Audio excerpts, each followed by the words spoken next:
તો બર્ડ ફ્લૂની દહેશત વચ્ચે રાજકોટના પ્રદ્યુમન પાર્કનું પક્ષીઘર બંધ કરવામાં આવ્યું છે। સાવચેતીના પગલા રૂપે આ નિર્ણય લેવામાં આવ્યો છે। રાજકોટમાં પણ સતર્કતા। મુલાકાતીઓ માટે આજથી પ્રદ્યુમન પાર્કનું પક્ષીઘર બંધ રહેશે। પક્ષીઘરમાં 24 પ્રજાતિના પક્ષીઓ છે। 24 પ્રજાતિના 240 જેટલા પક્ષીઓ આ પક્ષીઘરમાં છે। બર્ડ ફ્લૂની દહેશત વચ્ચે આ અગમચેતીના પગલા। આજથી પક્ષીઘર મુલાકાતીઓ માટે બંધ કરાયું છે। પક્ષીઘરની અંદર જ નહીં પરંતુ બહારના પક્ષી પર પણ નજર રાખવામાં આવી રહી છે। ઝૂની આસપાસ 2 તળાવ છે, જેમાં પણ મોટી સંખ્યામાં પક્ષીઓ વસવાટ કરે છે। આ સાથે ઝૂની અંદર પણ અલગ અલગ 24 પ્રજાતિઓના 240 જેટલા પક્ષીઓ રાખવામાં આવ્યા છે। ઝૂ સુપ્રિન્ટેન્ડન્ટે લોકોને સાવચેત રહેવા માટે પણ અપીલ કરી છે।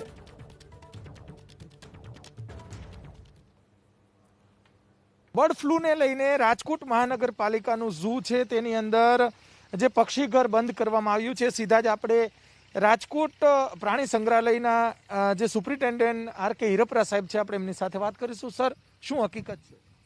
બર્ડ ફ્લૂ, જેને એવિયન ઇન્ફ્લુએન્ઝા તરીકે પણ ઓળખાય છે, આ એક વાયરલ ડિસીઝ છે। આ ડિસીઝની લાક્ષણિકતા એ છે કે એ જે વાઇલ્ડ બર્ડ્સ જે છે એ વાઇલ્ડ બર્ડ્સમાંથી ડોમેસ્ટિક બર્ડ્સની અંદર સ્પ્રેડ થાય છે। વાઇલ્ડ બર્ડ્સમાંથી કેપ્ટિવ કન્ડિશન એટલે જૂના જે બર્ડ્સ હોય છે એમાં પણ એ આવી શકે છે।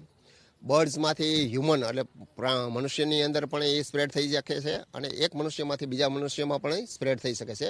એટલે ખૂબ જ આ ડેન્જર જેને કહી શકાય કે કોન્ટેજિયસ ડિસીઝ છે।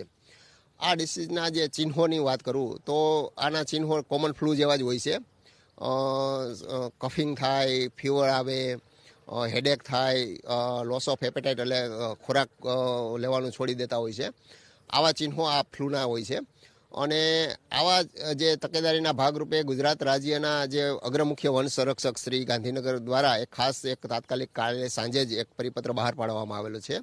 આ પરિપત્ર મુજબ ગુજરાત રાજ્યના તમામ પ્રાણી સંગ્રહાલયના જે પક્ષીઘર છે એ પક્ષીઘર ઉપર તાત્કાલિક આપણે મુલાકાતીઓના પ્રવેશ ઉપર જ્યાં સુધી બીજી સૂચના ન મળે ત્યાં સુધી મનાઈ ફરમાવવામાં આવેલ છે। હું આપણે રાજકોટ ઝૂની વાત કરું તો રાજકોટ ઝૂ જે છે એ ઝૂના બંને બાજુ ખૂબ જ વિશાળ માત્રાની અંદર 2 વોટર બોડી આવેલા છે, લાલપરી તળાવ અને રાંદરડા તળાવ। આ બંને તળાવની અંદર ખૂબ જ જુદી જુદી પ્રજાતિના ખૂબ જ વિશાળ સંખ્યાની અંદર પક્ષીઓ અત્યારે કાયમી ધોરણે વસવાટ કરે છે અને માઇગ્રેશન થઈને પણ આવતા હોય છે। ખાસ કરીને વિન્ટર સિઝનની અંદર માઇગ્રેશન થઈને આવતા હોય છે અને આ રોગ જે છે એ રોગ માઇગ્રેટરી બર્ડ્સ દ્વારા ફેલાવાની વધારે શક્યતા રહેતી હોય છે। એટલે રાજકોટ ઝૂ દ્વારા ખાસ આ બંને વોટર બોડી જે છે એના કિનારે પણ એક ઓબ્ઝર્વેશન અને અવલોકન કરવામાં આવતું હોય છે કે આવા કોઈ પણ પ્રકારના ચિહ્નોવાળા પક્ષીઓ જોવા મળે તો તાત્કાલિક આગળની કાર્યવાહી થઈ શકે। આ ઉપરાંત ઝૂની અંદરનું જે પક્ષીઘર છે એ પક્ષીઘર જે છે એ અલગ અલગ પ્રજાતિઓના પક્ષીઓ માટે અલગ અલગ આપણે નેટ શેલ્ટર બનાવવામાં આવેલ છે।